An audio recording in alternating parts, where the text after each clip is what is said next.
Isang magiting na babae sa Dagupan City ang patuloy na nagsusumikap para sa kanyang mahal sa buhay. Siya si Anita Untalan, 70 taong gulang, residente ng Barangay Pantal, Dagupan City, na hindi alintana ang init at patuloy na nagtitinda kahit na ito'y may edad na. Tindera ng mangga si Lola na nakapwesto sa traffic junction ng lungsod. Marami na ang nakakakilala sa kanya dahil sa kanyang produkto at walang mintis na paghahanap buhay. Super Lola kung siya ay maituturing dahil napakaliksi pa rin itong kumilos. Malakas pa ang pandinig at magiliw sa mga taong nagdaraan at bumibili sa kanya. Ayon sa kanya, pakiramdam niya ay mas magkakasakit daw siya kung pipirmi lamang ito sa bahay, kaya't hinahanap-hanap pa rin ng katawan ang pagtitinda. Dagdag pa niya, ang kinikita niya sa paglalako ng mangga ay ginagamit niyang pambili ng kanyang gamot at pambaon ng kanyang special child na apo na nag-aaral sa SPED Center ng West Central Elementary School dito sa syudad. Ang naturang apo din daw ni Lola ang nagsisilbing sandalan niya at inspirasyon para patuloy na maghanap buhay dahil ito rin ang nagiging katuwang niya sa bawat araw na dumaraan. Tanging hiling lang niya ay maging malusog ang kanyang pangangatawan upang maipagpatuloy pa ang paghahanap buhay.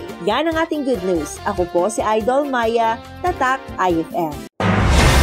IFM News. IFM News. IFM News.